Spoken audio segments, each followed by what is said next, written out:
Bon, puisque cette chaîne YouTube est devenue une chaîne de visite de villa, bienvenue dans la dernière villa de ce voyage à Bali, la plus chère, la plus grande, plus de 150 mètres carrés. Elle doit coûter aux alentours de 200-300 000 euros et la semaine coûte plus de 1000 euros en forte saison. On va faire un petit tour, on va regarder si ça vaut le coup. Mais avant ça, il est pas incroyable ce NMAX? Fallait que je vous montre ce scooter alors qu'on en a rien à foutre et il y a une villa énorme, mais j'adore cette couleur. J'ai eu 2 fois le même, je suis fan. Bienvenue. Alors là, on est juste un petit peu au nord de Canggu, donc qui est le quartier très connu, quartier des expats. On y avait déjà été si vous avez suivi les autres visites de villa. On est un peu plus au nord à Semaji. Voilà, parce qu'on sait... Bon, évidemment, Bali, travaux partout. Si vous m'entendez mal, on va bientôt rentrer, vous inquiétez pas. On est un peu plus au nord parce que voilà, c'était une villa qui était sympa, elle était là-bas. On teste un nouveau quartier et surtout, on est très près de la mer. On est à 4 minutes, je pense, en scooter de la mer, c'est génial. Ça arrête pas de construire, c'est un enfer. D'ailleurs, on va en parler parce qu'une villa à ce prix-là, cette taille-là et ce standing-là, vous allez voir qu'il y a des petites surprises qui sont assez drôles. Mais en attendant, bienvenue dans ce jardin génial, cette piscine. Donc là, je vais regarder moi ça. On se voit dans le miroir. Vous me voyez normalement. C'est incroyable. En vrai, c'est une idée qui paraît toute bête, mais ça allonge énormément la villa. C'est trop bien d'avoir ces miroirs-là. On a cette grande piscine qui est trop cool. Ah ouais. J'ai trop le seum. Il fait pas super beau. J'ai trop le seum, je veux qu'il fasse un grand saut. Allez, je veux dire ça à l'intérieur. On discutera plus tard. Voilà. Que dire Allez, venez, on rentre. Après ça, là-bas, c'est très stylé pour une entrée. Il fait pas beau. J'aurais aimé qu'il fasse un grand soleil, que ça traverse toute la villa, que ce soit trop beau, mais on est le 5 novembre au moment où je tourne ça. On doit être en décembre au moment où vous voyez cette vidéo, je pense. Mais là, Bali, novembre, on est dans la saison des pluies, on a officiellement commencé. C'est franchement très léger, on va pas se plaindre. On est arrivé le 26 septembre, on part mi-novembre, il a fait beau tout le temps. On a juste un peu de pluie sur la fin, mais voilà, j'aurais adoré qu'il fasse super beau pour vous présenter cette incroyable villa, mais c'est pas le cas. Tant pis, on a allumé toutes les lumières et je vais vous mettre aussi pas mal de plans, je pense, comme ceux-là, vous allez les voir, là c'est des plans que je vous passe où il y a toutes les lumières, on est de nuit, ça fait, voilà, ça fait très classe, ça fait très stylé. J'adore cette villa, je la trouve vraiment très belle, elle est beaucoup plus grande, beaucoup plus aérée et on va voir ça tout de suite. Bon, bah ça n'a rien à voir, si vous avez regardé les autres vidéos, vous voyez bien que là, on est vraiment dans un standing au-dessus. Elle est grande, regardez là-bas, l'écran avec Netflix, on le voit même pas tellement il est grand. Donc ça fait trop du bien d'être dans une villa comme ça. Bon, là j'ai abusé, clairement. Elle coûte très cher, comme je vous l'ai dit, cette villa. Forte saison, c'est 1000 euros la semaine. Là, on l'a eu un peu moins cher parce qu'il y a des travaux. Je suis très content de l'avoir quand même. Mais voilà, on est dans un autre standing, c'est un peu le niveau d'après parce que c'est une 3 chambres, une 3 bedrooms, comme ils disent tous. Donc voilà, c'est un peu plus grand forcément. Donc ça accueille 6 personnes. Normalement, on est 2. C'est génial. Voilà, je vais pas vous faire l'affront, encore une fois, de vous présenter ce qu'est une cuisine. Vous savez ce qu'est une cuisine. Mais un peu de déco, il y a des plantes partout aussi. Ça, en vrai, c'est trop cool. On se sent un peu plus à la maison. Je sais pas ce que t'en penses, Alix. Ouais. Non, pas trop? Bah en fait, c'est que c'est aéré, du coup, on se sent bien.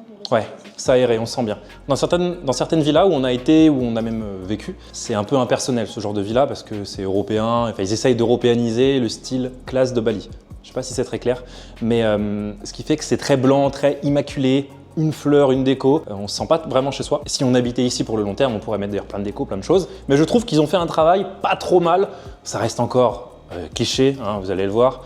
Mais voilà, il y a beaucoup d'assises dans cette vidéo. Et je vais vous dire à chaque fois si elle est confortable. À votre avis, est-ce que c'est confortable? Je vous laisse 2 secondes pour réfléchir. C'est pas du tout confortable. Première surprise dans cette villa. Sympa la vue, non? Vous en pensez quoi, la team? Vue sur rien, sur un mur. Donc, pour vous dire la petite anecdote, en gros, on est dans un groupe de villas. Donc pour réduire les coûts, les personnes s'associent entre elles pour acheter des terrains et pour construire des villas au même endroit. Ça permet d'avoir une seule équipe qui gère tout le nettoyage, qui gère toute la sécurité et tout ce genre de choses. Mais ils ont acheté, disons, je sais pas, 1 hectare. L'hectare juste d'à côté. Donc à vraiment 4 cm, a été acheté par une autre entreprise qui n'en a rien à foutre des règles et qui s'est dit bah moi je vais construire là. C'est un peu moins génial quand ils ont le droit de construire à côté et qu'ils commencent les travaux à 7 h du mat. Même si je suis mauvaise langue, en vrai ça nous a pas trop dérangé les travaux pour l'instant. Ça m'a réveillé ce matin mais comme je me lève pour travailler, bon c'est pas très grave, ils commencent pas non plus à des heures. Grande table, ils ont prévu la petite prise juste en dessous, ça c'est cool parce que bon problème de riche. Je vais pas commencer à me plaindre, mais quand on a une énorme villa, les prises sont très loin. Donc si on veut travailler ici, bah y a pas de prise en fait. Quand on est sur le canapé, dans l'ancienne villa, on avait des prises dans le canapé. Oh là là, je me plains de trucs, c'est... Oh, je vais revoir, j'aurais envie de me mettre des tartes. Mais là, il n'y a pas de prise. Donc si on était comme souvent, on est couché, on est sur le canapé, on est en train de regarder un truc. Moi, je bosse ici, Alix lit, où on regarde un truc. Enfin bref, quand on mange ou quoi que ce soit. Bah, c'est un peu relou d'avoir des énormes villas parce qu'on peut pas... Voilà, je vais arrêter de me plaindre. J'arrête cet argumentaire tout de suite. Télé, qu'on peut replier dans le mur. Pour ceux qui connaissent The Office, vous savez ce que je viens de faire. Nouveau test. Petit coin lecture, vous savez le coin lecture qu'on n'utilise absolument jamais. C'est assis là pour le tester, pas tout. 3 secondes pour deviner si c'est confortable ou pas. C'est extrêmement confortable. Je sais pas comment ils se sont débrouillés, c'est très confortable. Jamais je me poserai ici pour lire. On va évidemment se mettre n'importe comment dans le canapé, se faire une scoliose si on veut lire un livre. Mais voilà, j'ai dit que je faisais pas de bêtises, je commence déjà. J'ai senti que tu t'es retenu. Je me suis retenu. Ouais. Parce que pour ceux qui ont vu les autres vidéos, même pour ceux qui me connaissent, je pense notamment à ma famille et à mes amis, vous savez que je n'ai qu'une envie, c'est faire un salto en partant du toit et en atterrissant dans la piscine. Mais on essaye d'être un peu plus pro. Non, en vrai, j'en ai rien à foutre. Si on a envie de faire un salto, je vais faire un salto. Toilette, en bas. Et la petite attention, ça change. On voit qu'on change un peu de niveau de standing. Quand on était dormir chez l'habitant dans la nuit à 13 €, on n'avait pas de parapluie à disposition, je peux vous le dire. Là, il y en a 3. Donc c'est génial. Bon, des toilettes. Est-ce que je vous présente des toilettes? Je suis pas sûr. Mais voilà, un peu de déco. Puis voilà, on continue. Je pense qu'on va monter, même si on peut profiter une dernière fois de cet endroit. Ça respire. On peut même faire une soirée, on pourra faire beaucoup de choses, même si je crois que dans chaque villa, ils précisent pas de soirée. Ils ont dû être traumatisés sur les premières années par les Européens qui venaient et qui faisaient le genre de soirée qu'on fait en France, par exemple, à 40 là-dedans, parce qu'ils se sont dit on va limiter la casse. Alors, donc dans cette villa, comme je vous le disais, il y a 3 chambres et il y a beaucoup de plantes aussi. Ça, c'est une chambre qu'on n'utilise pas du tout, mais je vais l'ouvrir pour vous montrer un truc.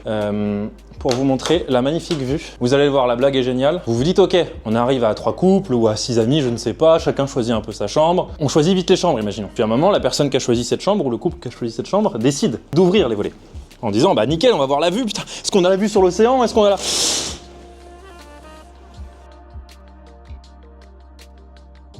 Voilà, donc là on peut voir, juste ici, quelque chose d'assez extraordinaire qui ne doit respecter probablement aucune règle de sécurité. Il n'y a pas de... Ah mais je voyais même pas que c'était un mec, je crois que c'était juste une casquette. Alors par contre à Bali, donc vous le voyez, c'est terrible, ça fait un peu chier. En vrai, ils ont prévenu. Franchement, ils ont prévenu, ils ont prévenu.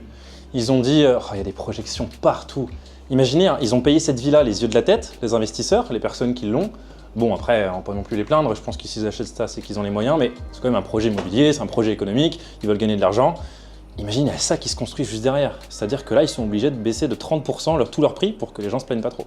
Donc ils nous avaient prévenu, il y a des travaux à côté, on a l'habitude à Bali, mais là c'est quand même abusé. Donc voilà, ceux qui choisissent cette chambre, ils ont le seum. Les salles de bain, c'est toutes les mêmes, je vais aller vous la montrer là-bas. Il n'y a pas... Bon, je peux pas vous montrer parce que le zoom de cette caméra est pas non plus incroyable. Il n'y a pas une chaussure de sécurité, il n'y a pas un casque. La master bedroom, comme on appelle ça, est juste derrière. Je vais vous montrer la deuxième chambre, qui est cette fois-ci... c'est quasiment la même, je crois que c'est même la même que celle-ci. Mais qui a vue sur la piscine, vue sur les autres villas, c'est un peu plus sympa. Voilà, bon, c'est une chambre classique. Est-ce qu'on mesurait pas le lit pour finir avec cette blague puisque c'est la dernière vidéo de présentation? J'ai cassé le dernier lit, pour encore une fois ceux qui ont vu la vidéo. Je vais y aller doucement cette fois-ci. Je ne vais pas sauter. Ah, j'ai très envie de sauter. Encore un king size.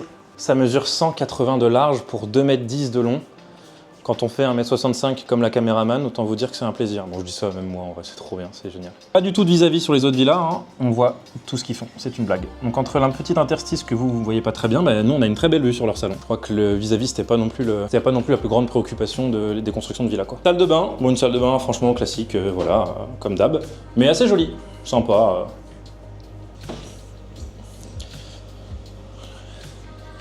Là on peut voir la piscine en dessous. Passons à la chambre parentale, master bedroom. Je sais pas si on dit chambre parentale, c'est la traduction exacte de master bedroom, mais bon. Bon, là, on est aussi sur un niveau pas trop mal, quoi. Il y a un canapé dans la chambre, déjà, tu sais qu'il y a de la place. La chambre est énorme. Je sais pas si on se rend compte. Bon, je vais pas m'en peindre, c'est génial. Elle est trop bien, elle est super grande, c'est très cool. Vue, génial. La vue est vraiment, là, c'est à s'y méprendre. On se croirait à le pire. Le pire, les amis, c'est qu'ils ont construit ce truc-là, ils ont fait donc cette villa, ils ont posé, ils se sont dit ok, l'architecte a fait les dessins, là il y aura un balcon pour avoir les vues sur les rizières. Dites-vous qu'ils se sont dit ça quand même, il y aura vue sur les rizières. Un an après, les rizières ont été achetées, détruites et ont été construits des énormes bâtiments dessus. Putain, à la place du mec, je suis dégoûté. Et il peut rien faire, il ne peut rien faire, c'est pas leurs équipes, ils nous ont dit désolé, on peut rien faire. Salle de bain, avec une petite touche très sympathique, que je vais vous laisser aller voir, c'est qu'on a une baignoire. Et ça change tout, avec un petit livre. Donc ça c'est cool, franchement elle est très grande, elle est énorme cette salle de bain quand je regarde maintenant. Double vasque, énorme miroir, douche, avec le petit nécessaire, comme d'hab, ils mettent un peu, vous savez, c'est comme dans les hôtels, pour ceux qui voyagent un peu, vous avez l'habitude de trouver ce genre de choses. Dans les chambres, on peut pas l'ouvrir en grand, ça c'est très dommage, c'est très frustrant. Non, il y a dans la salle de bain. Il y en a dans la salle de bain. Et je pense qu'ils ont dû le faire pour pas sauter dans la piscine. Mais ils me connaissent mal. C'est déjà terminé pour l'étage. Donc génial, franchement même le canapé il est super confortable, tout est cool. Je vais vous mettre des lunettes, bougez pas, vous allez normalement mieux voir. Ok, j'ai juste mis un fisheye, vous allez voir en plus grand. On va voir le plafond. On redescend pour la conclusion par ici. Franchement, quand on arrive là, regardez à quel point c'est stylé quand même. En plus, vous avez vu l'évolution des villas. C'est drôle parce que vous avez vu à quel point petit à petit j'ai upgrade un petit peu le niveau des villas, mais dans la toute première, on n'avait pas de salon, on n'avait rien, on avait une toute petite cuisine qui était à l'extérieur. Donc voilà, je vais vous dire de plus que cette télé est totalement de travers. Il nous manque encore une chose à faire, deviner le prix. Comme je l'ai fait dans toutes les villas, j'ai à chaque fois essayé de deviner le prix et essayer de deviner le... J'ai pas deviné le nombre de mètres carrés de chaque villa, j'aurais dû le faire. Alors, je vais essayer de deviner le prix donc, de cette villa. D'ailleurs, sur la dernière, j'ai dit 140 000 alors qu'il l'a payé 130 000. J'étais pas mauvais, mais comme Uluwatu, je vous le disais, ça a explosé parce que ça coûte super cher. La villa vaut plutôt 200 000 maintenant.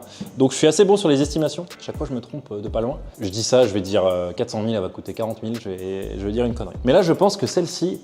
Oh là, elle a dû coûter cher. Après, elle n'est pas à Canggu, elle est dans un quartier nord qui est beaucoup moins touristique. Je vais dire que cette villa coûte la modique somme de... Laisse-moi réfléchir. 200, 300, 250, 300 000. À l'extérieur, il y a une piscine. Le prix au mètre carré est forcément moins cher, mais il y a tellement plus de mètres carrés. Il y a 2 clims, il y a 3 chambres. À tous les coups, ils ont des taxes en plus parce que c'est une 3 chambres. Le mobilier est un peu plus haut de gamme. L'entourage, mais ils ont eu la réduction parce qu'ils l'ont fait tous ensemble. Je pense que cette villa coûte 270 000 €. Je pense que c'est ce qu'elle a coûté à créer. Et aujourd'hui, elle doit valoir plutôt 350 000 €. Donc, je me suis trompé, évidemment. Là, je vous mets les réponses des proprios. S'ils ont bien voulu me répondre, d'ailleurs. Il se peut qu'on n'ait pas la réponse. Parce que les proprios, c'est un petit peu quelques différents. Bon, la team, ils n'ont pas du tout voulu me répondre. Désolé, le son va pas être super. La traduction du message, c'est non, on te dira rien. Mais je pense que comme mes estimations étaient bonnes depuis le début, celle-ci ne doit pas être très mauvaise. J'ai discuté un petit peu avec des gens du quartier et on est à peu près là-dessus. Je pense que la villa a dû coûter 225 000 € à créer, peut-être un peu moins. Et aujourd'hui, avec les augmentations de prix de Bali, elle doit coûter aux alentours de 300 000 € à racheter. Donc voilà, je pense que c'est à peu près ça. Et pour la taille, très difficile à dire. Faites-moi vos estimations en commentaire. D'ailleurs, ça m'intéresse. S'il y a des personnes qui sont assez bonnes pour le faire, je me demande combien elles mesurent. Et profitez de la suite. Mais normalement, ça devrait le faire. Et le nombre de mètres carrés aussi, je vous le mets. Donc voilà, peut-être que je me suis absolument trompé, peut-être que j'étais plutôt bon, on verra ça. C'est terminé pour cette série de visites de villas. Est-ce que ça vaut le coup? Est-ce que ça vaut le prix? Franchement, ça fait du bien. Quand on est 6, pardon, imaginez à 6, ça coûte rien. 6, c'est une folie. 1000 divisé par 6, c'est dingue, ça coûte 180 € quoi. Pour une villa comme ça, la semaine, c'est incroyable. Nous, on est 2. Bon, c'est un prix un petit peu différent. Franchement, je pense que ça vaut le coup. C'est mon verdict. Alix, est-ce que tu penses que ça vaut le coup? Oui, ça vaut le coup. Ouais, même pour ce prix? En vrai, ça vaut le coup. Ouais, je pense. À 2, c'est une connerie, c'est un peu cher. Je me suis fait un petit plaisir, voilà. À 4, à 6, vous vous rendez compte, ça coûte rien, ça coûte 700 € la semaine. Bref, c'est trop bien. La série de je vous montre mes villas trop bien ou trop nulles à Bali est terminée. Vous pouvez pas savoir à quel point ça me fait plaisir de filmer ces vidéos et c'est ultra pratique parce que je peux les montrer à mes parents comme ça, à tous mes potes. En plus, ça me fait du contenu pour ma chaîne YouTube. Toutes les personnes qui aiment un peu regarder ce genre de contenu peuvent le regarder. Et en plus, ça fait un autre style de contenu que les vidéos qui sont plutôt studio comme celle-ci par exemple que j'ai faite il y a pas longtemps.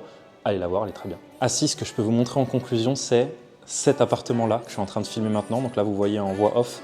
Je suis parti à Dubaï juste après. Donc j'ai pris l'avion en partant de Bali, je vais arriver à Dubaï. Le prix de cette chambre, je vais vous laisser le deviner dans les commentaires. Je reste 8 nuits, ou 9 nuits je crois, je vous le mets ici. Devinez le prix de cet appartement. Donc vous voyez, il n'y a pas grand-chose, c'est pas très grand, il y a un balcon. Vous le sentez, hein, ça coûte très cher.